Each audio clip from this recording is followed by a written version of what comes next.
امریکی central command نے تصدیق کی کہ پاسداران انقلاب نے اردن میں امریکی فوجی اڈے کو نشانہ بنانے کے لیے متعدد بیلسٹک میزائل داغے۔ امریکی دفاعی نظام نے تمام میزائل کامیابی سے فضا ہی میں تباہ کر دیے۔ یمنی حوثیوں کا بحر احمر میں سعودی آئل ٹینکر پر بیلسٹک میزائلوں سے حملہ۔ حوثی ترجمان کے مطابق ٹینکر نے اعلان کردہ بحری ناکہ بندی کی خلاف ورزی کی۔ حملے کے بعد آئل ٹینکر کو راستہ تبدیل کر کے واپس لوٹنا پڑا۔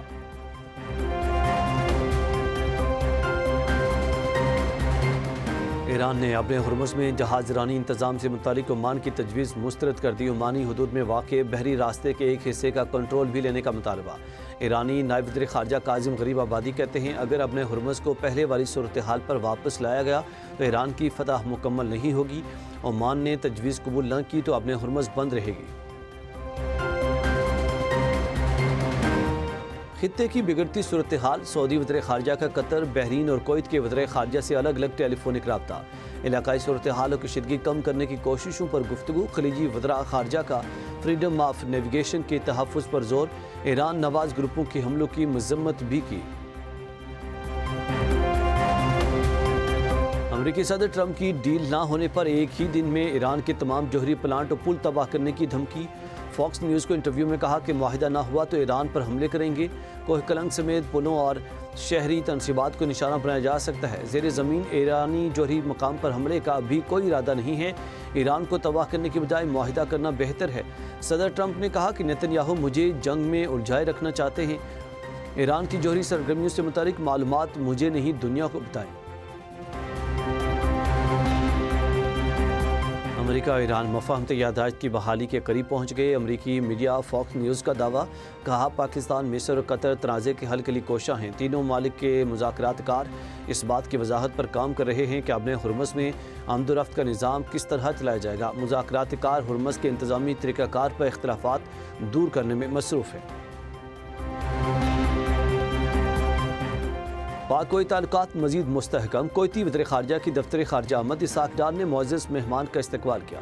نائب وزیر اعظم اسحاق ڈار اور کویتی وزیر خارجہ کی 1-on-1 ملاقات۔ مشرق وسطیٰ کی تازہ صورتحال پر بریفنگ اور بات چیت۔ دفتر خارجہ کے مطابق رہنماؤں نے دو طرفہ تعلقات کے تمام پہلوؤں کا جائزہ لیا۔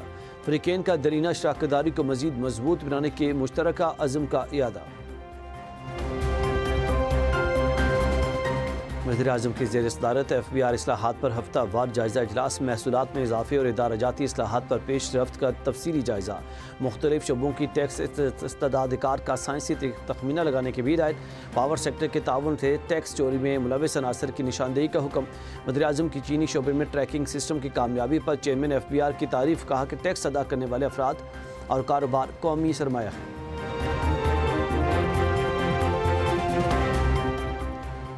وزیر اعظم شہباز شریف کی روزگار کے مواقع بڑھانے کے لیے جامع حکمت عملی بنانے کی ہدایت۔ وزیر اعظم سے chairman youth programme Rana Mashhood Ahmad Khan کی ملاقات۔ یوتھ پروگرام منصوبوں سے متعلق پیش رفت پر بریفنگ دی۔ وزیر اعظم نے کہا کہ نوجوانوں کی تعلیم اور پیشہ ورانہ تربیت اولین ترجیح ہے۔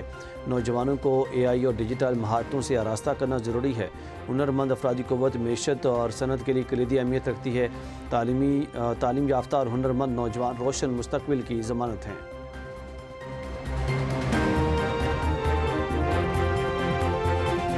خیبر پختونخوا بلوچستان میں سیکورٹی فورسز کے مشترکہ آپریشن۔ گزشتہ 24 گھنٹوں میں 32 دہشت گرد ہلاک۔ کارروائیوں کے دوران دہشت گردوں کے متعدد ٹھکانے تباہ۔ اسلحہ، گولہ بارود اور دیسی ساختہ دھماکہ خیز مواد برآمد۔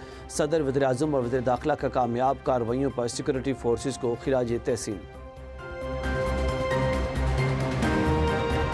سوات کے علاقے مٹہ میں پولیس اور CTD کا آپریشن۔ 4 خارجی دہشت گرد ہلاک، متعدد زخمی۔ ایلیٹ فورس کا جوان کانسٹیبل گلفام بہادری سے لڑتے ہوئے شہید۔ پولیس نے دوران آپریشن راشد سر میں انتہائی اہم اور اسٹریٹجک پوائنٹ کا کنٹرول حاصل کر لیا۔ 4 خارجیوں نے ایک مکان میں مقیم اہل خانہ کو انسانی ڈھال بنا لیا۔ اور فورسز کا آپریشن۔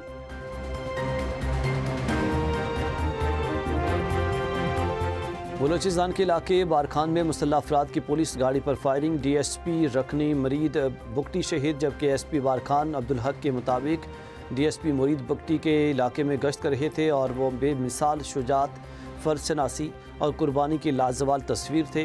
مادر وطن کے تحفظ کے لیے جان کی قربانی دینے والے نڈر اور بہادر ڈی ایس پی کو سلام، بارکھان پولیس کا شہید کے مشن کو پایہ تکمیل تک پہنچانے کا عزم۔ راولاکوٹ میں فورسز پر شرپسند حملہ آور ہو رہے ہیں۔ مسلح حملہ آور شہر کے مختلف عمارتوں پر مورچہ بند ہیں۔ یہ پرامن تحریک نہیں، مسلح جتھا بن چکا۔ ترجمان Azad Jammu Kashmir police S S P Khawar Ali Shaukat کی نیوز کانفرنس، کہا ریاستی اداروں نے ہمیشہ تحمل کا مظاہرہ کیا۔ شرپسندوں کے حملے میں ایک رینجرز اہلکار شہید ہوا۔ شرپسندوں کو کسی قسم کی رعایت نہیں دی جائے گی۔ ملک دشمن عناصر سوشل میڈیا پر منفی پروپیگنڈا کر رہے ہیں۔ وزیر اعلیٰ مریم نواز کی زیر صدارت اجلاس، ٹرانسفارمیشن آف ایگریکلچر اور گراؤنڈ واٹر مینجمنٹ رپورٹ کا تفصیلی جائزہ۔ بارش کے پانی کو محفوظ بنانے کے لیے آن گراؤنڈ واٹر باڈیز کا پلان طلب۔ پوٹھوہار کے بارانی پانی کو ذخیرہ کرنے کے لیے 3 سالوں میں 800 مزید چھوٹے ڈیمز بنانے کی منظوری۔ مریم نواز نے کہا کہ سمجھدار قوم وہی ہوتی ہے جو پانی کے ایک ایک قطرے کو محفوظ بناتی ہے۔ حکومت کا پہلی 4 سالہ حج پالیسی کا اعلان، سرکاری اور نجی اسکیم کا کوٹا بالترتیب 60 اور 40% برقرار۔ حج پیکج 12 سے 13 لاکھ کے درمیان رہے گا۔ 10% ادائیگی پر حج درخواستوں کے ساتھ عازمین فہرست میں شامل ہو سکیں گے۔ وفاقی وزیر مذہبی امور سردار محمد یوسف کی حج پالیسی پر بریفنگ، کہا کہ حج انتظامات عالمی معیار کے مطابق ہوں گے۔ واجبات کے بعد جو رقم بچے گی وہ عازمین کو واپس کی جائے گی۔ نجی حج کمپنیوں کی نگرانی اور رجسٹریشن فقط کوٹا نہیں، ان کی کارکردگی کی بنیاد پر ہوگی۔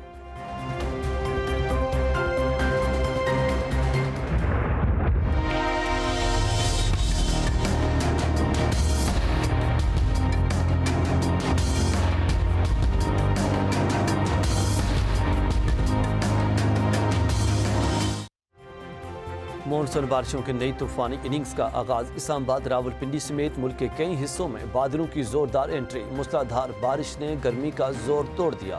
ٹھنڈی ہواؤں سے موسم کی رنگینی میں مزید اضافہ، شدید بارش سے نشیبی علاقے زیرآب، جڑواں شہروں اور لاہور میں اربن فلڈنگ کا خدشہ۔ فیڈرز ٹرپ کرنے سے کئی علاقوں میں بجلی کی ترسیل معطل، پہاڑی علاقوں میں فلیش فلڈنگ اور لینڈ سلائڈنگ کا خطرہ۔ 31 جولائی سے 2 اگست تک سندھ میں بھی مزید بارشوں کی پیشگوئی۔ پیٹرولیم مصنوعات کی قیمتوں میں یومیہ رد و بدل، پیٹرول 1 روپے 63 پیسے، ڈیزل 1 روپے 55 پیسے فی لیٹر مہنگا۔ پیٹرول کی نئی قیمت 335 روپے 81 پیسے، ڈیزل کے 388 روپے 38 پیسے فی لیٹر۔